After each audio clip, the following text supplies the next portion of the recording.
Amadorismo e profissionalismo, condições que ao mesmo tempo que estão próximas podem estar bem distantes. O significado das duas palavras no dicionário exemplifica essa afirmação. Amador é quem pratica uma atividade por prazer ou hobby, não por profissão ou obrigação financeira, enquanto o profissional é alguém que exerce uma atividade especializada como principal meio de vida ou de forma remunerada. E no âmbito futebolístico, muito se escuta nas categorias de base frases como "esse aí vai virar profissional", "essa aí tem talento", "se quiser mesmo, vai jogar na Europa", entre tantas outras que enaltecem a qualidade do atleta, que pratica a atividade, muitas vezes, por hobby. Esse hobby normalmente tem início em alguma instituição, que também por muitas vezes é amadora, e que se apega à paixão pelo esporte e pelo convívio social, colocando em segundo plano a ideia de se profissionalizar, devido a alguns fatores como o financeiro, pessoal, estrutural, entre outros tantos. Eu sou Henrique Magini e com a ajuda de Jorge Luiz Vieira e Alex Arruda, vou te contar como o caso do Esporte Clube Veracruz é um exemplo disso. Fundado em 7 de setembro de 1928 em Petrópolis, na região serrana do estado do Rio de Janeiro, por Alberto Pimenta, o Esporte Clube Veracruz foi durante muitos anos um clube de esportes amador e com viés social, localizado até hoje no bairro Moinho Preto. Em 1935, através dos seus sócios, o clube adquiriu um terreno acidentado. Não havia construções, apenas mato e pedras, que aos poucos foram abrindo espaço para um campo de terra batida.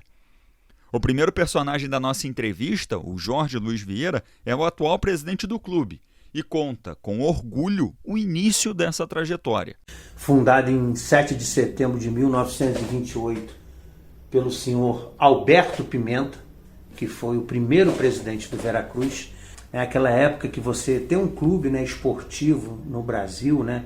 Você tinha muitos clubes amadores. Petrópolis, então... Tinha muita coisa. Muito, e tem clubes até hoje, né? O Serrano, o Petropolitano, que o Petropolitano chegou a ser um dos clubes do Brasil com maior quantidade de sócios, né? Então, o pessoal gostava, né, Henrique? Esse terreno mesmo onde nós estamos aqui hoje, a nossa sede aqui com 30 mil metros quadrados, foi comprada pelo clube, pelos sócios do clube. Então, hoje temos essa sede aqui, né? Isso tudo pertence realmente ao clube. Então, como um clube amador, nós temos um patrimônio. O patrimônio é humilde, mas que segue o pensamento do presidente de que o clube precisa ter um local para a realização de atividades, não apenas como um escritório. E hoje a gente vê muito, Henrique, assim, eu acho que até essa experiência é melhor do que você, do que eu. Surgindo muitos clubes, né, de CNPJ, de SAV, um clube que o endereço do clube é no escritório de dentista, né?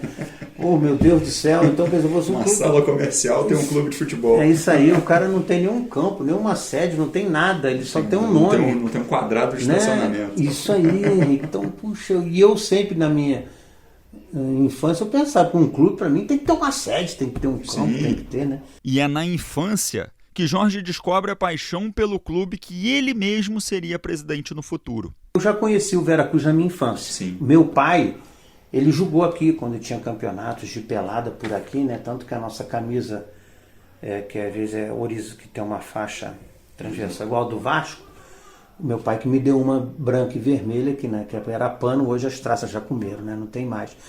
Mas o meu pai jogava sempre aqui. Então eu vinha para cá, o campo era de terra, saibro, e a gente todo sábado ficava contando para nossa pelada aqui, né? Meus primos, e vinham para cá. Então eu fui criado aqui dentro. Só que depois é aquilo que é coisa da vida, né? Aí fui morar saí da Muzela, fui morar na Ciméria, mas eu continuava vindo aqui disputar torneios e tudo, né? Os campeonatos aqui do Veracruz. Então, quer dizer, eu fui criado aqui dentro, mas nunca assim, aquilo que eu digo, assim, de ser presidente era uma coisa muito top, muito grande, mas o clube eu conhecia desde criança. Eu vinha para cá com 4, 5, 6 anos com meu pai acompanhar jogo aqui, sentado lá no morro que hoje ainda existe, né? Com o senhorzinho Heraldo aqui vendendo laranja descascada, e a gente adorava vir para cá. Então a gente conhece isso aqui, né? Mas também dizer assim, eu me programei para ser não. Por isso que eu acho que as coisas até hoje foram acontecendo, né? Dão certo que foram acontecendo. sem pressão, sem nada. Mas uma coisa que eu coloco e falo assim que a minha esposa todo dia, no dia que eu levantar e eu falar assim, pô, eu tenho que ir lá no Veracruz, aí eu prefiro sair.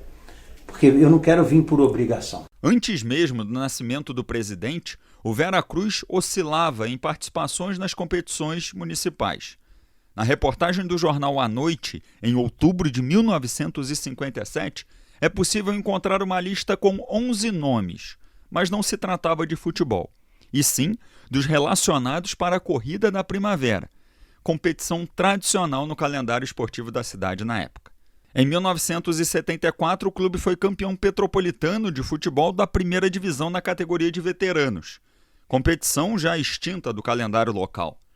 Mas depois do feito, não conseguiu criar um protagonismo no cenário esportivo, sempre considerado como mais um mero participante. E Jorge, por frequentar o clube desde muito novo, não pensou duas vezes antes de aceitar contribuir com a instituição. E essa contribuição veio através de um pedido de um amigo que fazia parte da administração do clube. Primeiramente eu vim para ajudar um grande amigo meu, que na época era diretor do clube, chamava Flávio, hoje já falecido, que na época pediu que eu ajudasse muito o antigo presidente José Augusto Kreischer, isso lá em 1999, para reestruturar as finanças do clube, que não tinha ninguém. Então vim para cá, mas só com o intuito mesmo de fazer essas finanças. Não acompanhava nem o clube nos campeonatos da cidade, nada. Eu vinha só com a intenção mesmo de reestruturação administrativa e financeira, parte documental e tudo. Então quando eu fiquei em 99, 2000, aí a gente fui ficando cada vez mais gostando do clube, mas ainda sem a intenção nenhuma de ter nenhum cargo no clube. Na eleição de 2001, o Flávio, então, concorreu à presidência do clube. E ele me chamou, então, para ser o tesoureiro. Foi realmente meu primeiro cargo aqui no Esporte Clube Veracruz, foi ser o tesoureiro do clube. Mas também sem nenhuma ainda noção nem de que era, nem disputar futebol amador de liga. Isso que é verdade. Mas aí, ficando no ano então de 2002, começamos aqui a ver que começou a aparecer muitas crianças da comunidade, estavam treinando aqui só aos sábados, né? Aí onde também chegou com uma pessoa que trabalhou a vida inteira como meu vice-presidente, José de Freitas, o Zezinho, que estava ali junto com uma outra pessoa também, movimentando essas crianças, mas sem intenção nem nenhuma de disputar nada. Aí um dia viramos um pro outro, vamos botar o Veracruz de novo na liga, né, para disputar o campeonato. Aí reorganizamos o Veracruz na liga e disputamos o primeiro campeonato em 2002. Em dezembro de 2002 teve a eleição para novo presidente e o Flávio desistiu de concorrer. Como eu era o sócio do Veracruz, falei, poxa, agora que a gente está aí se animando com esses campeonatos, essas crianças, não ganhavam um jogo, né? Mas a intenção, o negócio tá aumentando, né? Aí eu peguei e fui concorrer. Me inscrevi e concorri a minha primeira eleição aqui em dezembro de 2002, o mandato que se iniciava em janeiro de 2003. Então esse foi meu... Ganhei a eleição na época por 13 votos a 6, né? Teve outro concorrente. E dali para cá a coisa foi melhorando e eu cada vez mais fui gostando do clube, né? Até que em 2012 surge uma parceria com a Galex Esportes para a administração das categorias de base do clube. Em 2012 veio uma proposta do Alex Arruda, através da empresa Galex Esportes, da gente fazer um contrato de parceria da gestão do futebol do clube. Sim. Então veio isso em 2012. Nós fizemos essa gestão, porque também se não fizesse, a gente não teria mais nem condições nós de disputarmos o campeonato da cidade, pelo custo que é.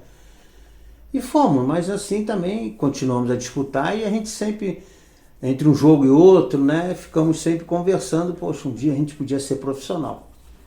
Até que surgiu uma oportunidade, em 2021, que a federação fez um valor bem acessível aos clubes na época, para você poder tornar seu clube profissional perante a federação e também a CBF, o preço era igual nas duas. Então era 40 mil para a federação, 40 mil para a CBF. Surgiu então a oportunidade de um patrocinador, que foi o nosso primeiro patrocinador master mesmo, que botou dinheiro no clube, que é a Dox. Então surgiu, profissionalizamos o clube. Sim. Né? Em 2021. Alex também foi criado no clube, sempre presente desde a infância. Ele não se profissionalizou no Veracruz, mas sim no co-irmão, o Serrano Futebol Clube. Atuou por clubes na Europa e tendo destaque no Ferencváros, da Hungria. Ao se aposentar como jogador, contribuiu com os 2 clubes da cidade. Assumiu funções de gestor e treinador no Serrano entre os anos de 2016 e 2020 e logo em seguida com as mesmas funções no Veracruz. Tenho ligação com o clube, né, desde de criança. Meu avô foi um dos fundadores do clube. Eu cresci aqui vendo os domingos de futebol raiz, né, pelada, aqui com meu pai. Então assim, comecei a ter realmente gosto pelo futebol, né, aqui acompanhando o futebol de várzea aqui, que acontecia no Veracruz na década de 80, início de 90.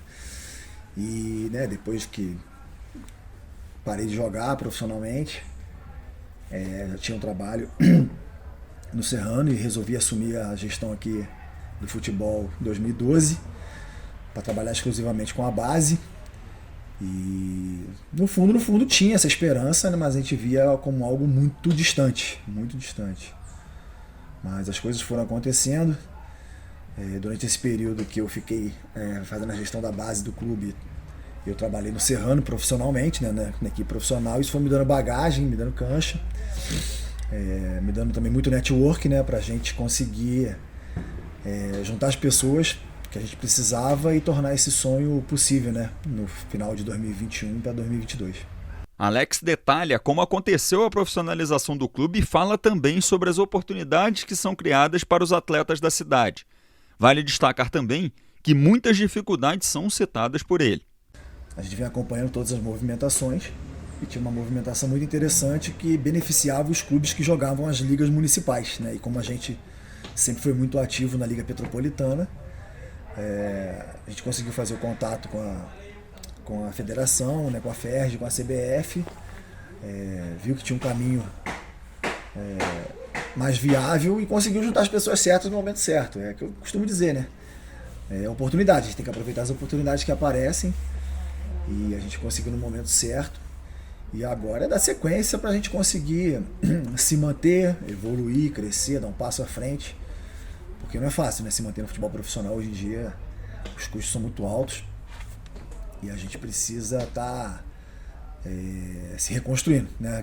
De ano para ano, se reconstruindo, buscando novas alternativas, novas formas de captar recursos para a gente continuar nesse nosso sonho aí de se manter profissional e perpetuar esse projeto. Jorge também ressalta a dificuldade do profissionalismo e relembra que o projeto do clube teria um prazo mínimo de 5 anos, sendo 2026 o ano-chave para a mudança de status da instituição. O futebol profissional ele te consome muito, né? Consome você fisicamente e financeiramente. Sim. Né? E sobreviver no futebol profissional é muito difícil. Mas o clube, vamos ver, né? Dentro quando nós fizemos nossa programação de 5 anos, ver o que a gente realmente conseguiria no futebol profissional. Esse ano é o 5º ano. Sim. Não quer dizer que o clube vai...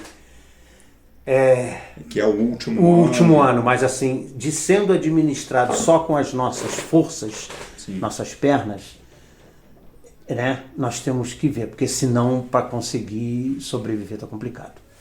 Existem muitas preocupações quanto ao futuro do clube. A montagem de um conselho deliberativo talvez seja a principal delas. Por conta da profissionalização, o estatuto do clube foi alterado. Esse é o último mandato de Jorge como presidente. Segundo ele, a montagem do conselho é fundamental para a continuidade dos trabalhos desenvolvidos pela entidade. Grande a minha preocupação, Henrique, que hoje eu estou indo fui eleito agora em março, é meu último mandato, porque depois da profissionalização só pude me reeleger essa vez. Então, quer dizer, isso é a minha preocupação para o próximo. Porque as pessoas que, quando eu entrei aqui no clube, vou fazer 62 anos, quando eu entrei aqui no clube, as pessoas já tinham idade. E essas pessoas foram partindo. E essas pessoas que amavam amavam também o clube, que antes de eu vir para cá, que frequentavam o clube em 1960 e 70, que quando eu cheguei continuavam aqui e foram partindo, isso faz muita diferença, que você não encontra pessoas novas. Então tem muito, por ser um clube de 1928, o Veracruz ele expediu 400 títulos de sócio proprietário. Se eu for contar mesmo, acho que 300 já morreram mais. Então não tenho. Então agora o conselho me autorizou a lançar 50 títulos, que eu vou buscar novas pessoas, mas novas pessoas que queiram acreditar no clube. E continuar. Não é simplesmente comprar o título para ajudar o clube, que não vai ser isso que vai ajudar o clube a venda de um título. É que eu falo assim, o importante não é seu dinheiro, é sua presença aqui dentro. Né? Mesmo que não seja, não precisa ser todo dia, né? Para tu montar um conselho hoje com 20 titulares e 5 suplentes, complicado. E tem muitas pessoas que te ajudam, mas quando você fala para assumir um cargo na diretoria e tudo, não querem. Porque não querem, porque acham que vão ter mais compromisso que tem. Não vão ter, é que precisa de um nome. Em campo, o Veracruz está na disputa pela Série C do Campeonato Carioca e por 2 anos seguidos bateu na trave na busca pelo acesso. A caminhada até a elite é longa, mas Alex acredita em um presente bem especial para o clube no ano do centenário em 2028. A gente já vem aí, né? Os 2 últimos anos batendo na trave pelo acesso, né? Ficamos na semifinal, né? Em 24, em 25 não chegamos na semifinal, mas ficamos ali coladinho, né? Faltou alguns detalhes. E a gente está conseguindo manter pelo menos a base do time, né? Vão haver algumas mudanças esse ano que o pessoal vai sentir, né? Mas a gente está buscando as peças para repor. E o que a gente pretende é conseguir o acesso, buscar, né, uma vaguinha na B2 e quem sabe em sequência logo a B1. Eu acredito que se a gente chegar no centenário já disputando uma B1, já vai ser um passo gigantesco e um grande presente para o clube. E para o centenário, Jorge, empolgado e muito dedicado na parte social, garante que será uma linda festa. E aproveita para avisar que há procura para o clube fazer parte de uma sociedade anônima do futebol, a SAF, mas que precisa ser estudado com cautela. Pretendo não, vou estar aqui, vamos fazer um grande evento. Eu acho que vai ser muito importante para os que continuam até hoje. Né? E claro, né, hoje se fala muito em SAF no meio do futebol. Né? Quem sabe? Sim. Né? A gente fazer um modelo que é do futebol, não da parte associativa. A parte associativa tem que permanecer sempre. Então você pode ter um investimento de SAF que o patrimônio ainda continua sendo seu. E você consegue fazer um futebol. Né? Hoje muitas pessoas procuram, mas isso tem que ser com muito cuidado também. A história está sendo escrita. Novos capítulos vão surgir, até porque não é todo dia que surge um clube profissional em uma cidade com quase 300 mil habitantes. Tampouco um clube quase centenário e sempre amador acreditar nessa mudança. De coração, eu desejo vida longa ao projeto do Veracruz. Projeto não, o Veracruz já é realidade.